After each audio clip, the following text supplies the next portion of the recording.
Dios Santo, te damos gracias. Gracias, Señor, por poder cantar las verdades de tu Evangelio, la verdad de tu palabra. Gracias por poder expresar el gozo, la alegría de nuestro corazón, la paz que tú nos das, Señor. Y en este momento, una vez más, con temor y temblor, Señor, nos acercamos a tu presencia, en el sentido de que nos acercamos a tu palabra con humildad, con un corazón quebrantado, Señor, porque queremos aprender de ti. Queremos, Señor, aplicar en nuestras vidas lo que hemos oído en esta mañana, Señor, cosas que ya sabemos, pero a veces se nos olvida que necesitamos oír tu palabra y meditar en ella, Señor.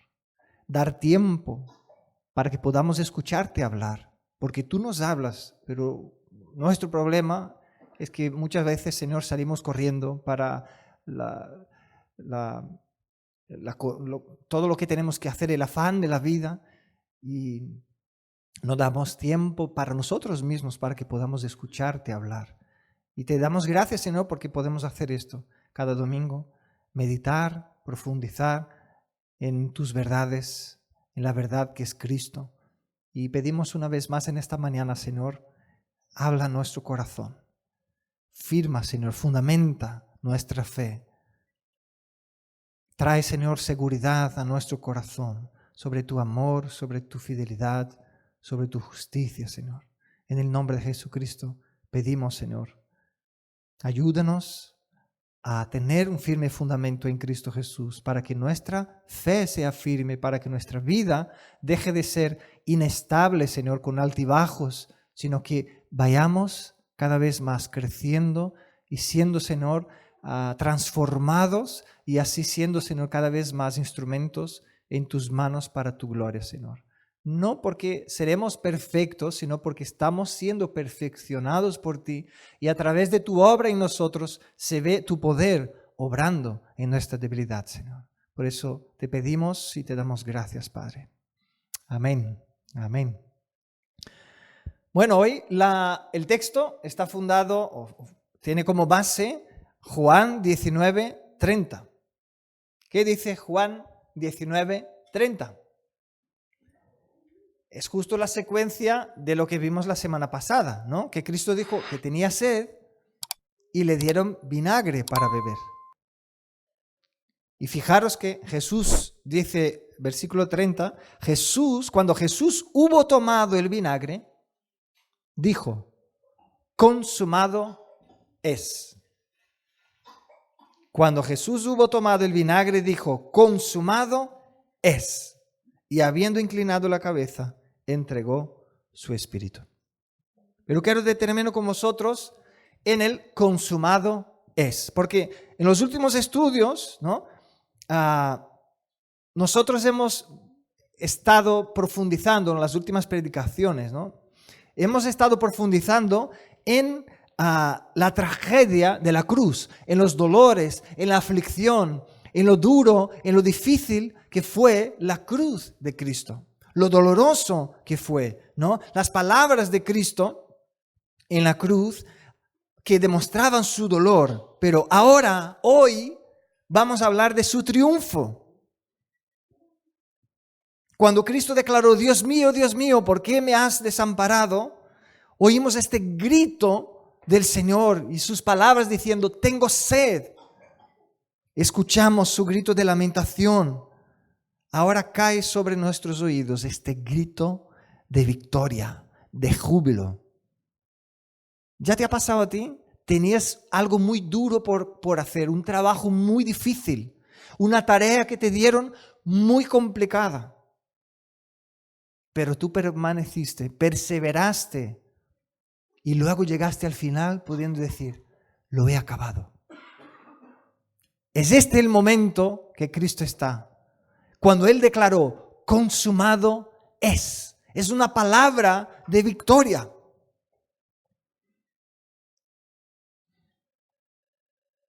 Algunos de nosotros, ¿no? Por no decir todos, si estuviésemos en la misma situación, seguramente tendríamos un grito de lamento o de víctima. Incluso hoy día, ¿no? Es la máxima de todos. Todo el mundo quiere hacer con que cada uno se vea una víctima. Porque el hombre es víctima de la mujer, es víctima de los hijos, es víctima de la sociedad, víctima del gobierno, víctima de su jefe, ¿no? Porque la mujer es víctima del marido, es víctima del gobierno, es víctima del patriarcado, ¿no? Es todos. Dicen, los hijos pobres son víctimas de los padres porque no tienen tiempo. Es decir, todo el sistema del mundo nos quiere hacernos vernos a nosotros mismos como víctimas. Y hay un problema aquí, porque cuando uno se hace víctima o se cree víctima, no puede hacerse responsable, porque simplemente es alguien que padece algo de un opresor. Entonces lo único que tiene que hacer es luchar en contra de la opresión. ¿Y esto qué causa? División y batallas y división en la familia. Ahora, cuando uno entiende que no es víctima, sino que tiene deberes en su vida, entonces se hace responsable de cuáles son las actitudes que él está tomando para con el otro, ¿no? Y aquí Cristo no dio una palabra de víctima diciendo, oh Dios mío, qué gente tan mala, ¿por qué el ser humano es así tan malo, tan duro conmigo? Pobrecito de mí que estoy aquí en la cruz. Ya incluso el agua que necesitaba me dieron vinagre para beber. No, lo que él dio fue en palabras de un vencedor. Consumado es. Es decir, lo hice todo. Acabé. Lo que se me fue encomendado, lo hice. Es tremendo. La cruz de Cristo, entonces, podemos ver estas dos grandes partes, ¿no? Lo más profundo de la humillación de Cristo, todo lo que Él tuvo que padecer y ser humillado y sufrir, pero también vemos este marco de la gloria de la encarnación.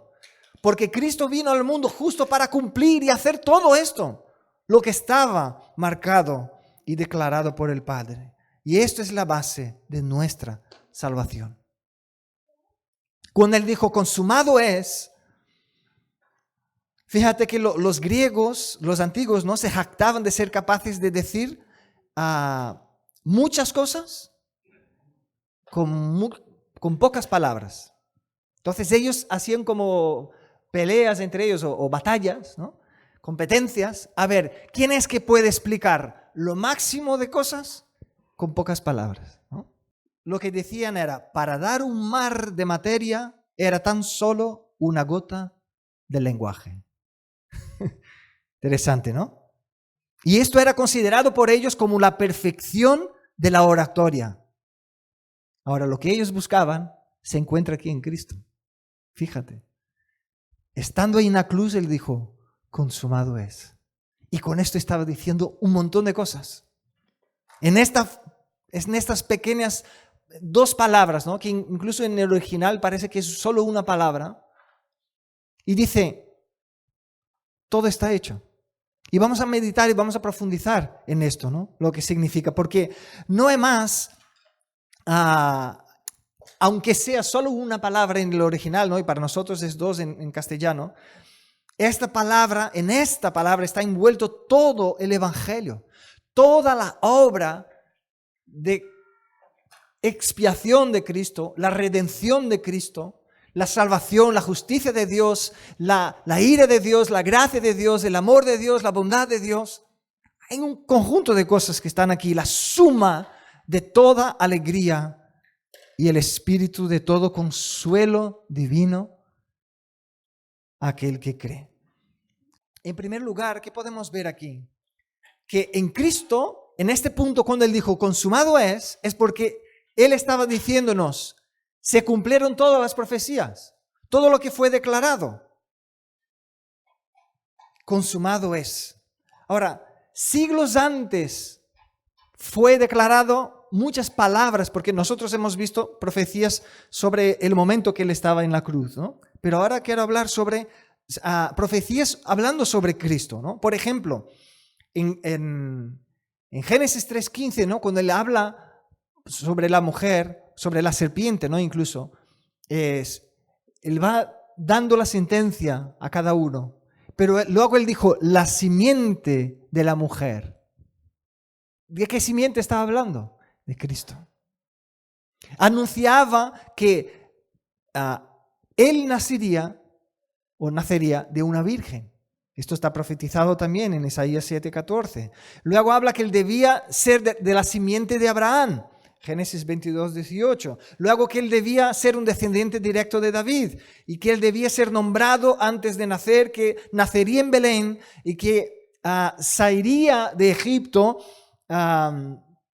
¿Qué más? Que vendría aquel que prepararía el camino para él, que fue Juan el Bautista, ¿no?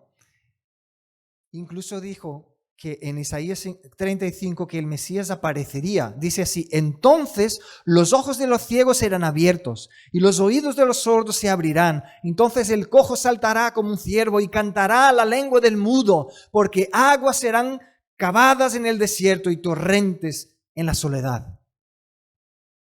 Siglos antes fue profetizado que su relación, cómo él saciaría a los pobres y los necesitados,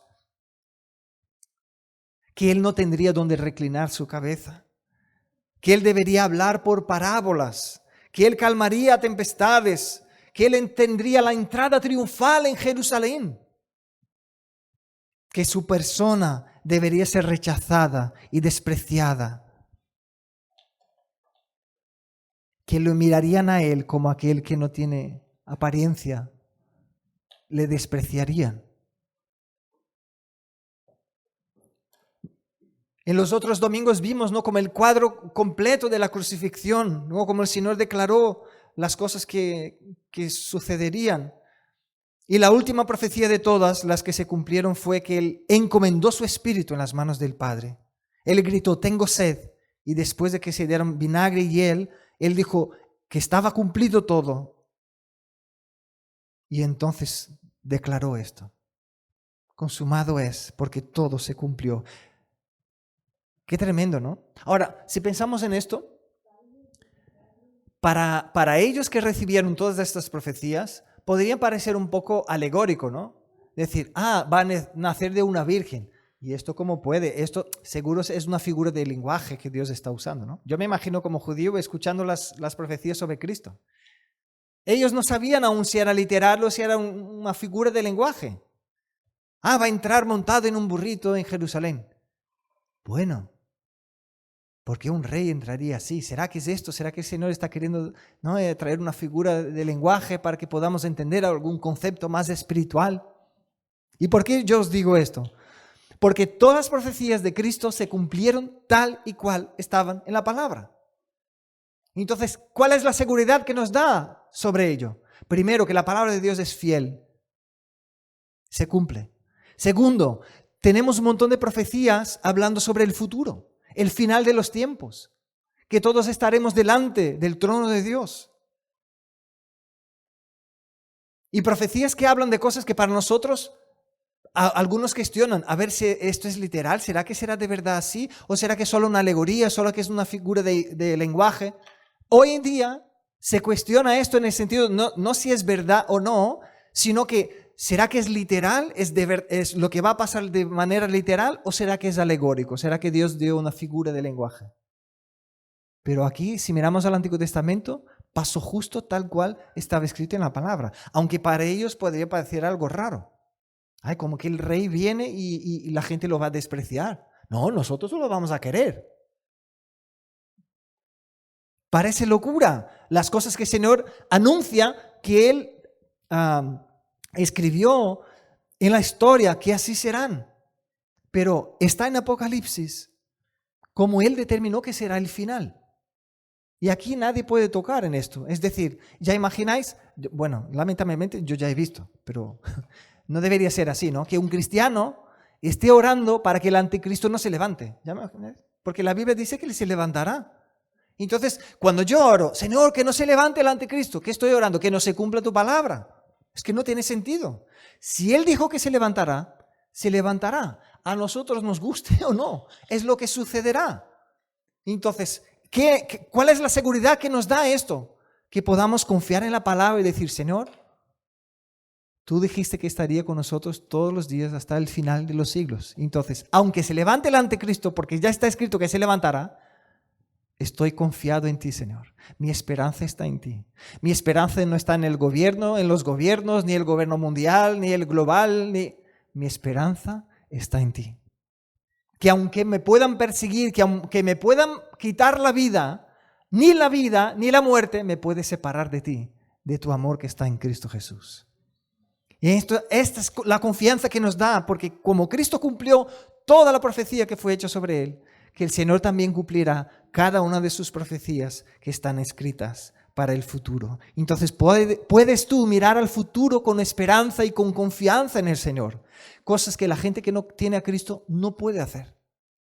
El futuro es un vacío, es algo incierto. Claro que para nosotros es incierto en el sentido de que no sabemos de verdad lo que pasará en nuestra vida, ¿no? Cotidiana, cada día, cada momento. Entonces es una incertidumbre, pero hay algo que está firme, que el Señor ya dijo que sucederá. Entonces llegará el día en que Él va a recoger, dijo, que pondrá unos a su derecha y otros a su izquierda. Aquellos que creyeron en el nombre de Jesús, aquellos que se rindieron al Señor, aquellos que nacieron de nuevo serán regenerados, ya fueron regenerados, ¿no? Pero aquí será el cumplimiento. Aquí en este momento, entonces, cuando suceda todo esto que está en Apocalipsis, entonces otra vez se declarará, consumado es. Porque el Señor va a hacer todo lo que Él propuso hacer y que nos dejó escrito para que supiésemos. Entonces, vemos aquí en este momento que cuando Cristo dijo, consumado es porque Él sabía que había cumplido toda la profecía que estaba hecha sobre Él. El segundo punto, se completaron también sus sufrimientos, los sufrimientos sobre Él. Y sobre esto hablaré poco porque ya hemos visto los otros domingos, ¿no? Ahora, ¿qué palabras o qué escritura o qué lenguaje, qué idioma puede expresar en profundidad todo el sufrimiento que Cristo padeció aquí en este mundo? Nosotros podemos hacernos una idea, pero tal como fue, para que podamos entender, es muy, bueno, entenderlo entendemos, pero percibirlo en profundidad solo con la revelación del Espíritu de Dios. Porque qué angustia indecible soportó Cristo. Física, mental, espiritual, soportó por nosotros. La palabra lo llamó el varón de dolores. ¿Sabe qué es esto? ¿Ya te imaginas? En la lápida, se llama lápida, ¿no? Cuando uno se muere y pone ahí los nombres. Imagínate que ahí te ponga tu nombre, ponga varón de dolores, mujer de dolores. Pues este fue uno de los nombres dados a Cristo. Sufrió en las manos de los hombres, sufrió para pagar el precio de nuestros pecados, sufrió en las manos del mismo Dios, haciendo caer sobre él el peso de su ira. Fue engañado y abandonado por sus amigos, fue afligido por sus enemigos, perseguido. Desde el principio se habla del sufrimiento de Cristo en la cruz. Cristo hablaba de su sufrimiento en la cruz desde el comienzo. Allí, antes del primer milagro, cuando María fue a hablar con él, dijo, Jesús, ¿qué hacemos? Acabó el vino. Él dijo, mujer, aún no es llegada mi hora. Luego con Nicodemo él dijo que el Hijo del Hombre sería levantado. Con Santiago y Juan, cuando quisieron, ¿no?, tener lugares de honra en el reino venidero, Cristo dijo, ¿estáis dispuestos a beber la copa que yo beberé? ¿De qué estaba hablando, hermanos? Cuando Pedro confesó, ¿no?, que él era el Cristo, el Hijo del Dios viviente, Cristo volvió a sus discípulos y comenzó a mostrarle que le era necesario ir a Jerusalén para hacer ¿qué? Para sufrir muchas cosas a manos de los ancianos, de los sacerdotes, los escribas, ser muerto y resucitar. Entonces vemos en el ministerio de Cristo, Él fue hablando a sus discípulos de lo que necesitaría padecer y sufrir. Y ya hemos dedicado varios domingos para hablar de ello, ¿no?, del sufrimiento de Cristo. Ahora, ¿por qué es bueno meditar en ello? Porque nos detenemos para hablar del sufrimiento de Cristo. Yo creo que es porque cuanto mejor conozcamos los sufrimientos y padecimientos de Cristo por nosotros, cuanto más frecuencia meditemos en esto, mayor será nuestro amor por Él, mayor será nuestra admiración por Él, mayor será nuestra gratitud por Él. Porque a veces da la sensación, ¿no?, de que como recibimos el Evangelio por gracia, que es todo muy fácil, ¿no? Todo, bueno, tan simple, tan fácil. Pero no fue nada simple y fácil. Cristo padeció y sufrió por nosotros. Y esta es una gran bendición, ¿no? Ahora llegaron las últimas horas. Él ya había pasado la experiencia, ¿no?, del Getsemaní, bueno, todo aquello que hemos visto, ¿no?, de su sufrimiento. Y llega la consumación de sus sufrimientos. También, cuando Él dijo, consumado es, también estaba diciendo, aquí se acabó. He cumplido con todo el sufrimiento que yo tenía que cumplir. Consumado es. Qué fuerte. La vergüenza, el sufrimiento, la agonía, ya ahora son parte del pasado. Nunca más nuestro Salvador tendrá que experimentar el dolor como experimentó aquí en este mundo. Nunca más tendrá que soportar la contradicción de pecadores contra sí mismo y quedarse callado, ¿no? Nunca más verá el rostro del Padre ocultarse de Él. Gloria a Dios por esto, porque se acabó. Él cumplió con todos los sufrimientos que Él tenía que cumplir aquí. En tercer lugar, el propósito de la encarnación se cumplió. No solo de su sufrimiento, sino que era necesario que Él viniese, se hiciese hombre. Porque antes de que Cristo viniese a la tierra, Él ya estaba comprometido a hacer la obra del Padre. Ya estaba escrito de Él que Él vendría y sería el Redentor de la humanidad, nuestro Redentor. Dios dejó registrado en su palabra, ¿no? Textos como, ¿quién dice?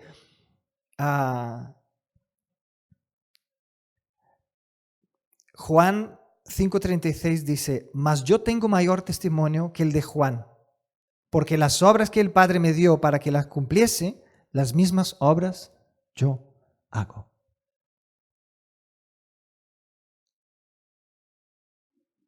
Cuando niño, Él dijo, estoy en los negocios de mi Padre. Estoy en los negocios de mi Padre. La última noche antes de su muerte, cuando Él dijo, yo te he glorificado en la tierra, Señor, he acabado la obra que me diste que hicieste.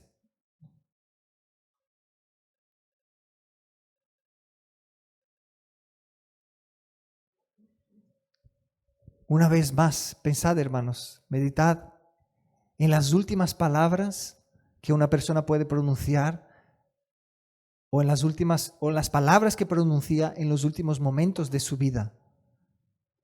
Y aquí vemos, estamos meditando en las últimas palabras de Cristo que Él pronunció estando en la cruz.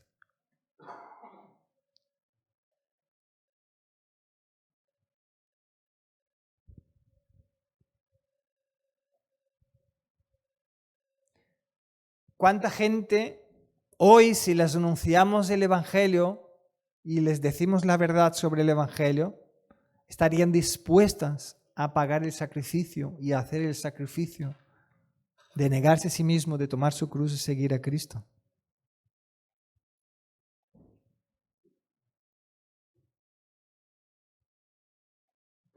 Cristo dijo, cuando dijo, consumado es, el trabajo difícil está hecho.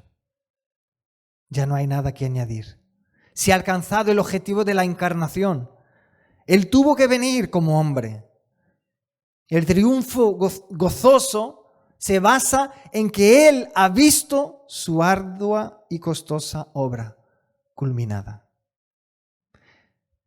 Es que era necesario que Él fuese encarnado, que Él se hiciese hombre. Él no podía hacer esta obra siendo Dios, en el sentido de sin hacerse hombre, porque era necesario que como el pecado entró en el mundo por un hombre, fuese un hombre que cumpliese todo, pero no había ningún hombre que fuese perfecto para poder hacerlo.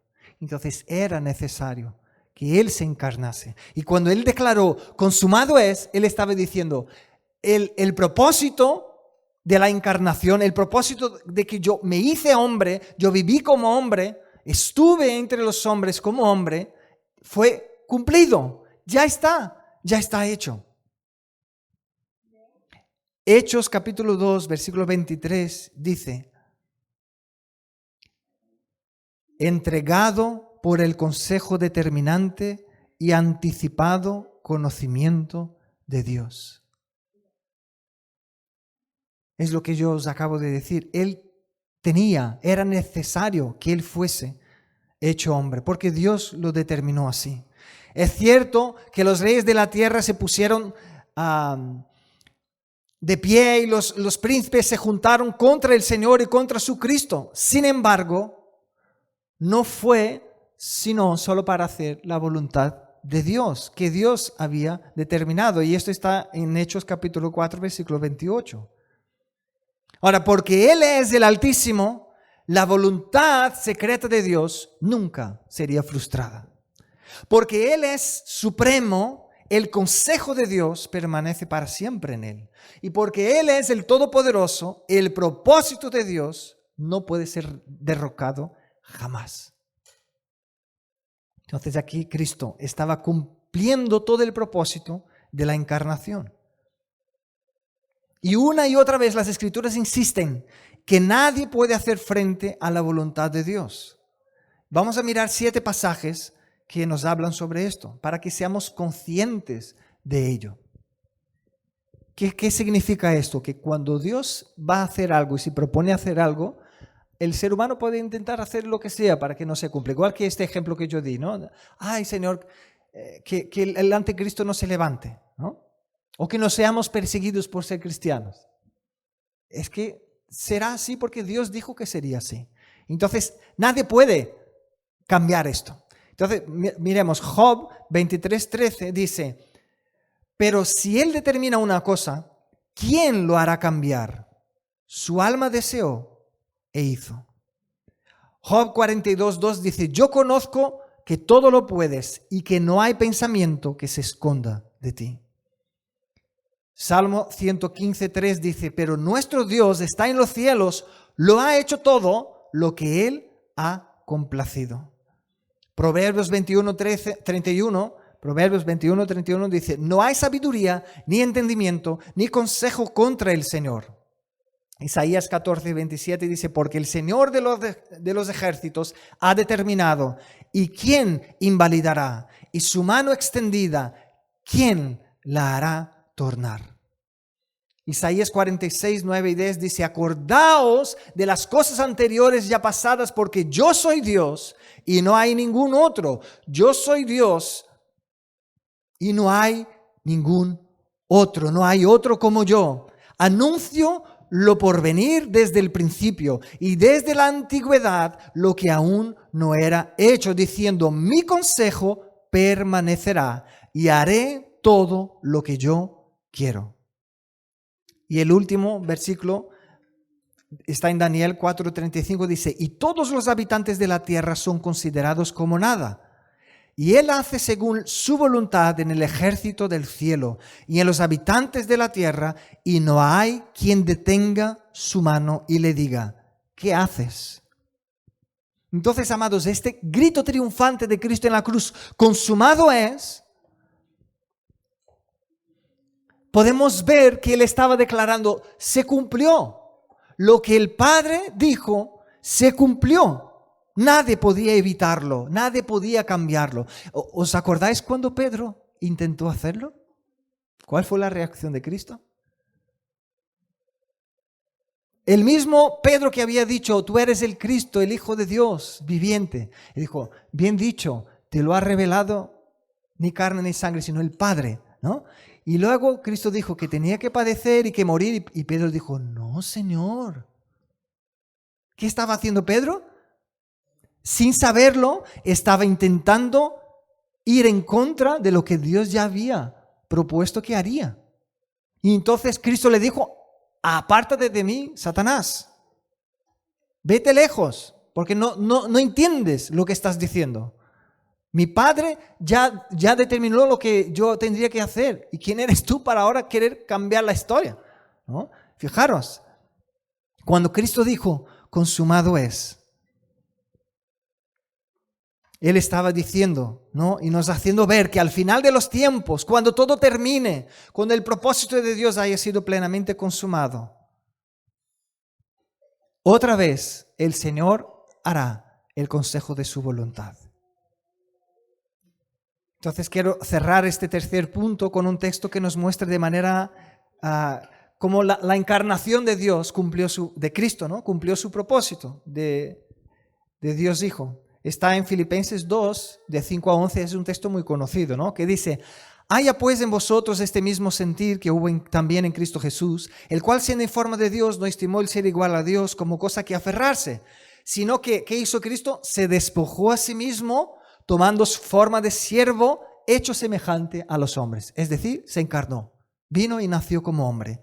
Y luego dice el 8, y estando en la condición de hombre, se humilló a sí mismo, haciéndose obediente hasta la muerte y muerte de cruz. Por lo cual, mira, el resultado, el fruto, por lo cual Dios también le exaltó hasta lo sumo y le dio nombre que es sobre todo nombre, para que en el nombre de Jesús se doble toda rodilla que están en los cielos y en la tierra y debajo de la tierra, y toda lengua confiese que Jesucristo es el Señor, para gloria de Dios Padre. Entonces, cuando Cristo declaró consumado es, Él estaba diciendo, ¿ves? Se acabó. El propósito final de la encarnación está hecho, está acabado. Aleluya. El cuarto punto es, la expiación también fue cumplida. ¿Qué significa la expiación? Que Cristo se puso en tu lugar, en mi lugar. La cruz, la paga del pecado, que es la muerte, era para ti, para mí, para cada uno de nosotros. Pero Cristo tomó nuestro pecado y Él estuvo allí en nuestro lugar, representando a cada uno de nosotros. Y entonces, como hemos visto que se alcanzó la meta, el propósito de la encarnación, también parte de esta meta de la encarnación era para que tuviésemos la expiación, para que Cristo pudiese estar en nuestro lugar allí. El Hijo del Hombre aquí para buscar a salvar lo que estaba perdido, como dice en Lucas 19:10. Cristo vino al mundo para salvar a los pecadores. Dios envió a su Hijo nacido de una mujer para redimir a los que estaban bajo la ley, dice Gálatas 4:4. Y Él se manifestó para quitar nuestros pecados. Todo está implícito allí en la cruz. Él vino a buscar a los perdidos y solamente Él pudo hacer todo lo posible para redimirnos por medio de su vida santa y perfecta, su muerte y su resurrección. No había hombre que pudiese hacer esto. Entonces, los pecadores ahora pueden ser salvos por quien ocupó su lugar en la cruz. Los que estaban bajo la ley podrían ahora ser redimidos solo porque aquel que estuvo en la cruz, Cristo, cumplió toda la ley. Entonces nuestros pecados pueden ser quitados y borrados por la sangre preciosa de Cristo que fue derramada en la cruz. Porque las exigencias de la justicia, como que diciendo, oye, el que lo hace, lo paga, ¿no? Entonces tendría que venir sobre cada uno de nosotros. Pero Cristo dijo, no, esta deuda la cojo para mí, en tu lugar. Esto es la expiación. Entonces se cumplió cuando Cristo dijo, consumado es. Él estaba diciendo que el propósito de la expiación se estaba cumpliendo. En la cruz fue consumada la pena. Fue logrado ni más ni menos por el Hijo de Dios. Porque Él hizo el sacrificio perfecto en la cruz por nosotros. Y de una vez, por siempre. ¿Os acordáis que el pueblo de Israel cada año tenía que sacrificar para pedir el perdón por sus pecados? Entonces cada año tenían que morirse animales, derramarse sangre para pedir perdón por los pecados. Cada año. Pero ahora cuando Cristo murió, Él es el sacrificio perfecto. Ya no hace falta más. Simplemente es a través de su sacrificio, nosotros ya recibimos el perdón. Entonces,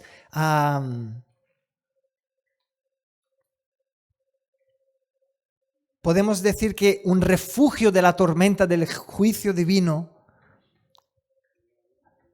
es el que viene sobre nosotros, el refugio de esta ira de Dios en contra del pecado.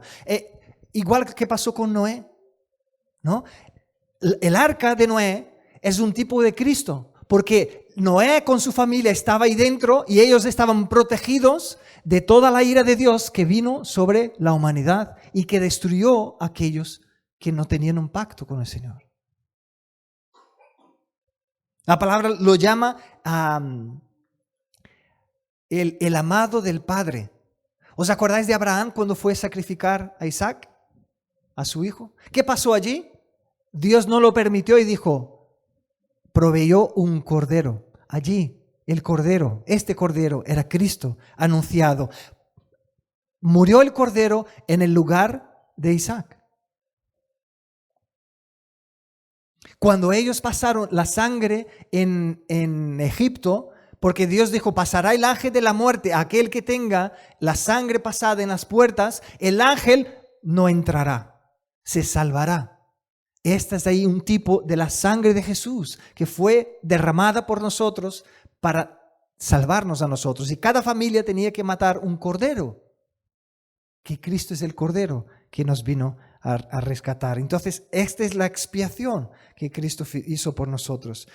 También la serpiente que fue levantada en el desierto por aquel que era picada por la serpiente de veneno, ¿no? Y se iba a morir, si miraba a la serpiente que fue levantada de bronce, era sanado. Esta serpiente era también un tipo, Cristo, estaba tipificado Cristo allí, que nos da la victoria sobre el pecado de nuestro corazón, el que nos lleva a la muerte. Y por último, ¿no? Dando estos ejemplos, Cristo es la roca viva que emana agua, aquella que Moisés le dio en la roca para que saliese agua y pudiese saciar la sed de su pueblo. Como hemos hablado la semana pasada, ¿no? La sed que cada ser humano tiene solo puede ser saciada con el agua viva que es Cristo. Entonces aquí, cuando el Señor dice, consumado es una palabra griega, ¿no? Que se dice teleo, se traduce de diversas maneras en el Nuevo Testamento.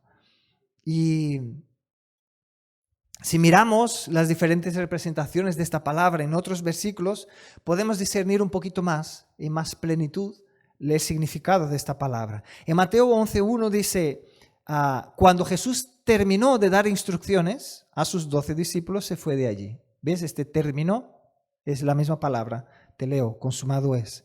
En Lucas 2:39 dice, y cuando se cumplieron todas las cosas, según la ley del Señor, volvieron a Galilea. Cuando se cumplieron, está hablando de finalización también.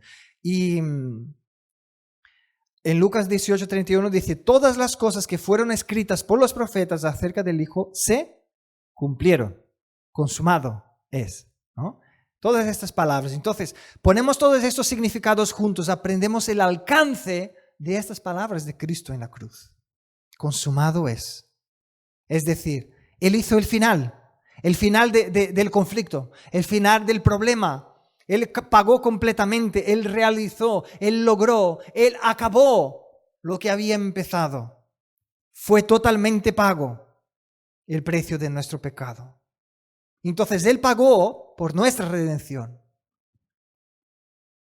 Los máximos requerimientos de la ley, todo lo que la ley demandaba, fue cumplido, fue hecho. Entonces la obra que el Padre le había dado para hacer había sido terminada. Entonces vemos la consumación o la plenitud de la expiación de Cristo, cuando Él dijo, consumado es. Y vamos a ver solo 4 pruebas, ¿no?, de que Cristo terminó esta obra. Porque en primer lugar, cuando se rasgó el velo, Él estaba mostrando el camino de Dios ahora, a la presencia de Dios ahora está abierto.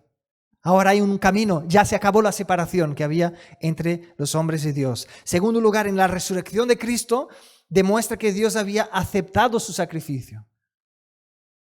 En tercer lugar, la exaltación de Cristo a su propia mano derecha, cuando Dios dijo, no, estará a la diestra del Padre, demuestra el valor de la obra del Cristo y el deleite del Padre en su persona, ¿no? Y en cuarto lugar, Él envió a la tierra, es decir, el envío del Espíritu Santo a la tierra para aplicar las virtudes y los beneficios de la muerte expiatoria de Cristo.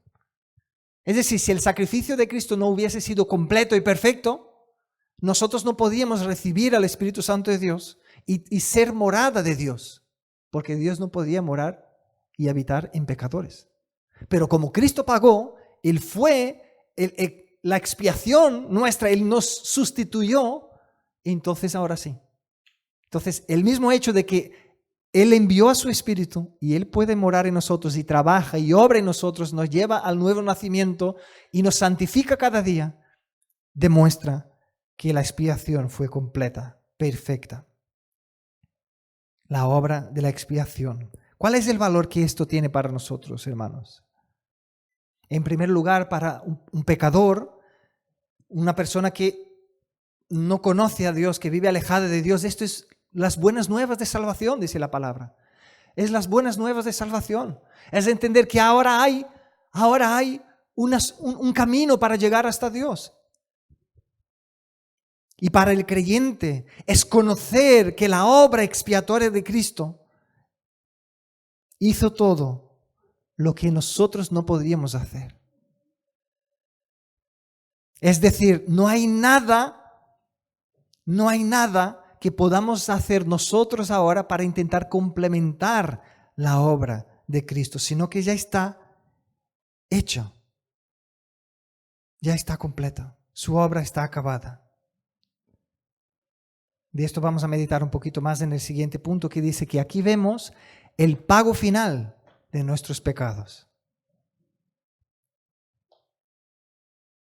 Isaías 53:6 dice, Jehová cargó en él el pecado de todos nosotros.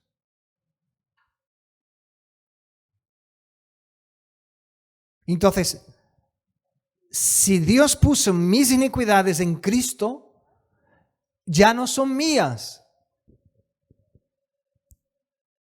Hay pecado en mí porque la vieja naturaleza de Adán permanece en mí, pero no hay pecado sobre mí. Esto es lo que el Señor quiere que entendamos. No hay pecado, el poder. Cuando nosotros cantamos, me hiciste libre, hay libertad en Cristo, me liberaste del poder del pecado, es esto lo que está hablando. Que a pesar de que acabamos pecando porque vivimos y tenemos una vieja naturaleza y el Señor está en un proceso de santificación en nosotros, pero el poder de pecado ya no está sobre nosotros. Esa es la diferencia, no está sobre nosotros. Y lo mismo que si pensamos en un caso, ¿no? En un juez. Si un juez determina una sentencia penal a una persona, ¿vale? Es fácil de entender, ¿no? Una persona está con una sentencia de muerte, pero aún no la ha matado. Está allí esperando el día de su ejecución. Pues es esto lo que pasó con el diablo. Está hecha la sentencia. Ya está determinada, pero el Señor aún no ejecutó la sentencia final, ¿no?, de condenación sobre él. Pero cuando un pecador cree en el Señor Jesús, lo recibe, cuando tiene este milagro del nuevo nacimiento en su vida, ya no está bajo la condenación. Es decir, la palabra de Dios te llama a estas personas de santos. Y parece una contradicción, ¿no? Porque dice, pero ¿cómo yo puedo ser santo si aún estoy luchando en contra de pecados? Pero puedes ser llamado santo de manera bíblica porque Cristo, tu santidad no está basada en tu perfección, sino en la perfección de Cristo en la cruz.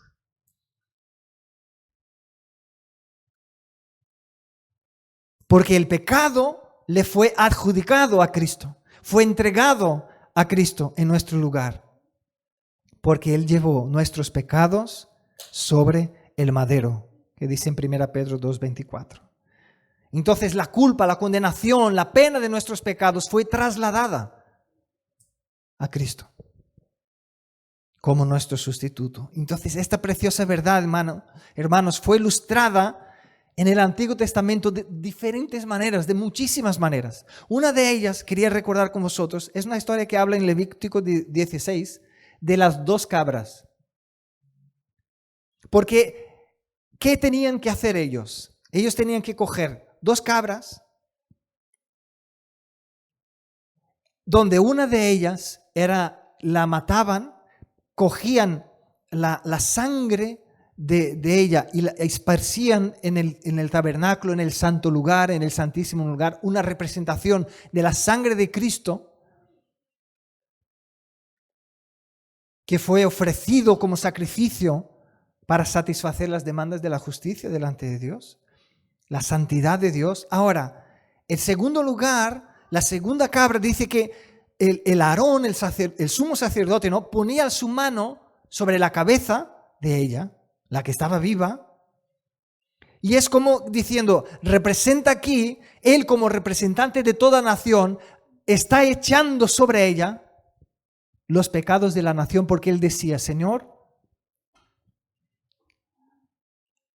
todas las iniquidades de los hijos de Israel, todas sus rebeliones y todos sus pecados, poniéndolos así sobre la cabeza del macho cabrío. Qué curioso, ¿no?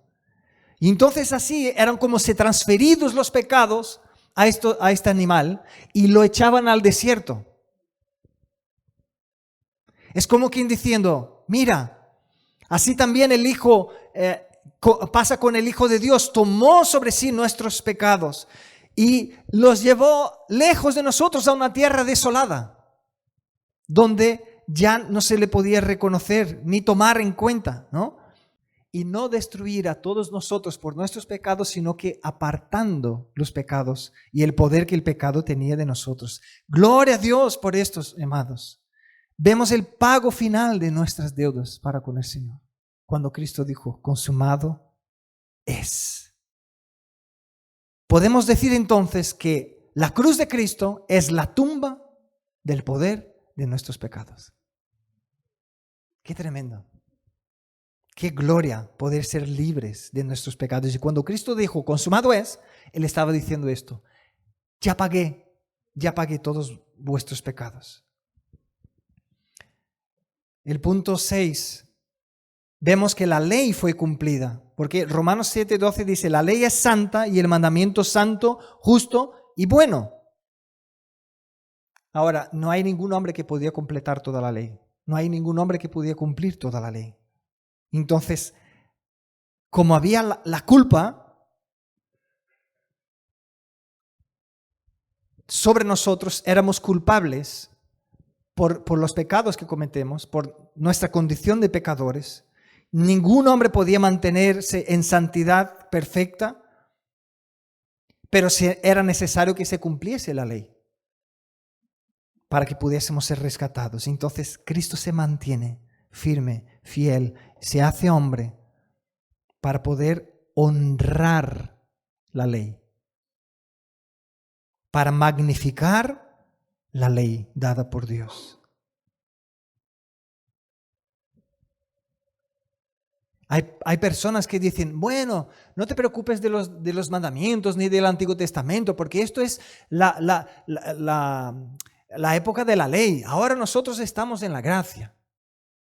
Pero este pensamiento, esta frase, es confuso, porque no es tan así. Sí es cierto que estamos en la época de la gracia, por entender lo que hemos visto en el punto anterior, que Cristo pagó el precio de nuestros pecados. Entonces no vamos a cumplir la ley para estar bien con Dios, sino que estamos bien con Dios porque Cristo cumplió la ley. Ahora sí, es nuestra responsabilidad cumplir la ley, es decir, vivir por hacer la voluntad del Padre. Si no, no tiene sentido. Entonces, sigue en vigor, sigue funcionando los 10 mandamientos, todos los mandamientos y las cosas que el Señor nos enseñó en su palabra. Pero ahora la aplicación es distinta. Porque los mandamientos, dice la palabra, que vinieron para que se quedase claro nuestro pecado. Y Romanos 8, 3 y 4 dice, por lo que la ley no pudo hacer, ya que era débil por la carne, Dios enviando a su Hijo en semejanza de carne de pecado y a causa del pecado, condenó al pecado en la carne. ¿Para qué? Para que la justicia de la ley se cumpliese en nosotros. No fue hecho por nosotros, sino que en nosotros, que no andamos conforme a la carne, sino conforme al Espíritu. Entonces, esta expresión, la que era débil por la carne, no era la ley que era débil por la carne. La ley es firme, pero lo que es débil es la carne y ningún ser humano podía cumplirla. Entonces, Dios envió a su Hijo en semejanza de carne, hablando de la encarnación que hemos dicho, ¿no? ¿Para qué? Para que pudiera redimir a los que estaban bajo la ley. Como dice Gálatas 4, 4 y 5. Dice, Dios envió a su Hijo nacido de mujer, nacido bajo la ley, para que pudiera redimir a los que estaban bajo la ley. Entonces, vemos aquí Cristo cuando dijo consumado es, Él estaba diciendo, fue cumplida la ley. Fue hecho lo que ninguno podía hacer. Fue cumplida y satisfecha la ley de manera perfecta. Cada pensamiento, palabra y obra. Mateo 5:17 dice, no penséis que he venido para abrogar la ley o los profetas. No he venido para abrogar, sino para cumplir. Esta era la palabra de Cristo. Entonces Cristo estaba diciendo, yo no vine para decir que el Antiguo Testamento ya no sirve. Sigue sirviendo, pero yo vine porque no había hombre en la faz de la tierra que pudiese cumplirlo. Entonces Él no solo cumplió toda la ley al mantener los preceptos de la ley, Él también sufrió el castigo que estaba determinado por la ley y soportó toda la maldición de aquellos que no cumplían la ley. Éramos nosotros. Tremendo, ¿no?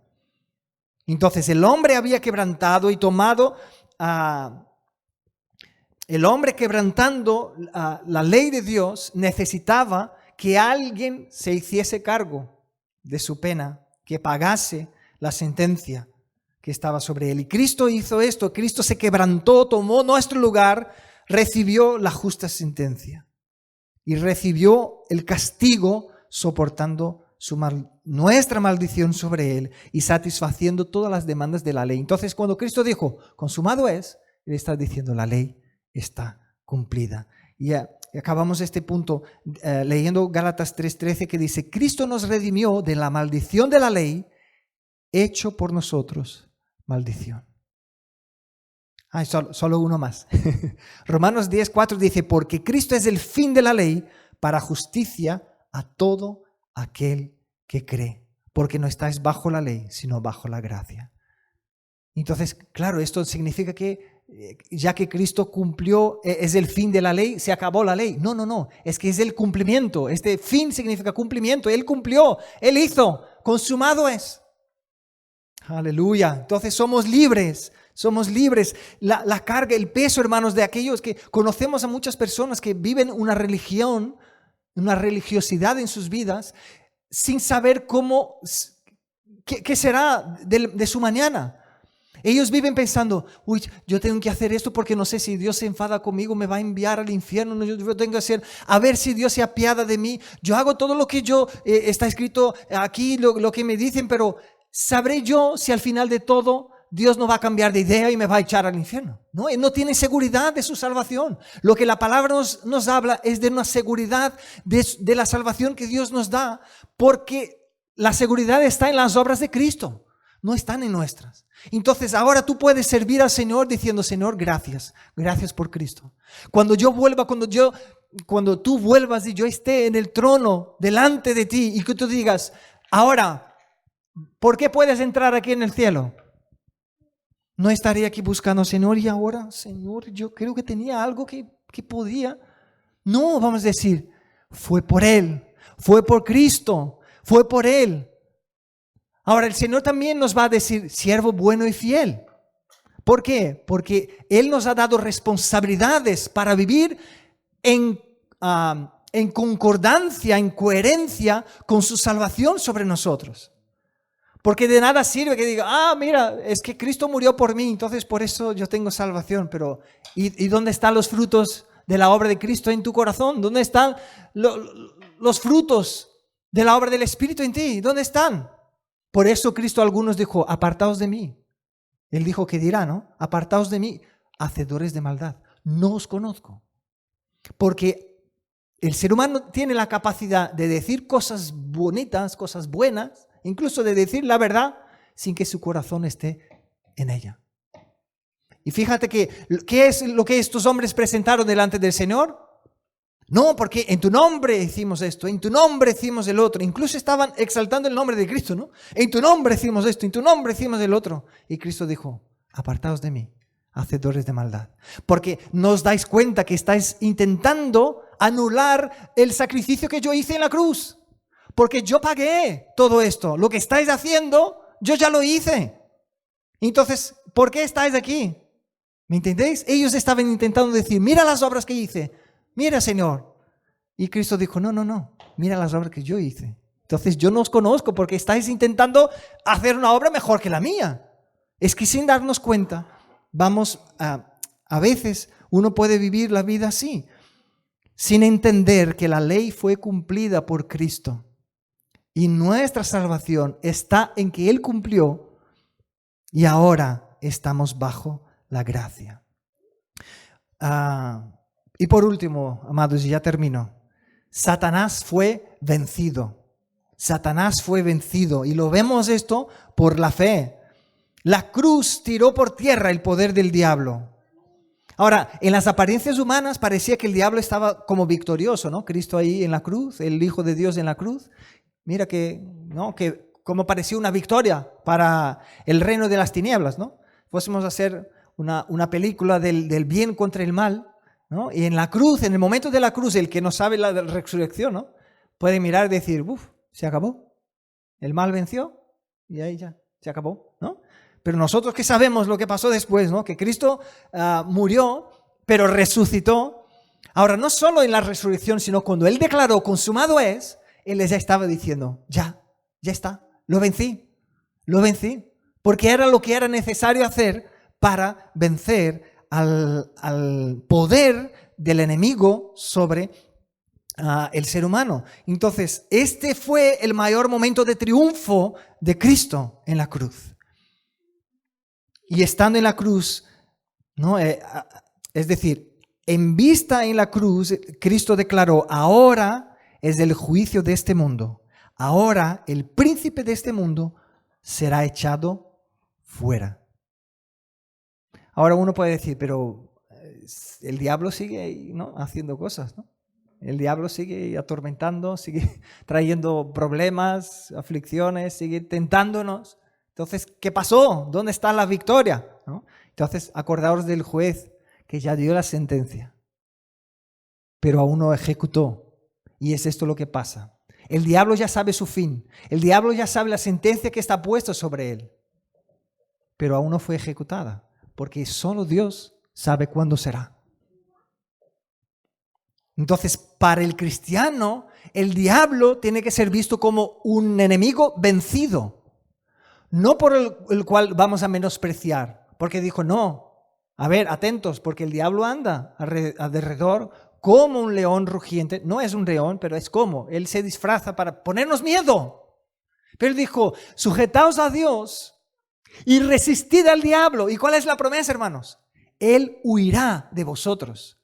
Entonces tú no tienes que vivir con miedo, ay, que si el diablo hace esto, ay, que si el diablo hace el otro, ay, porque es el diablo. Y hay cristianos que están más pendientes de qué es lo que el diablo hace que lo que es que Dios está haciendo y qué es lo que Dios quiere hacer.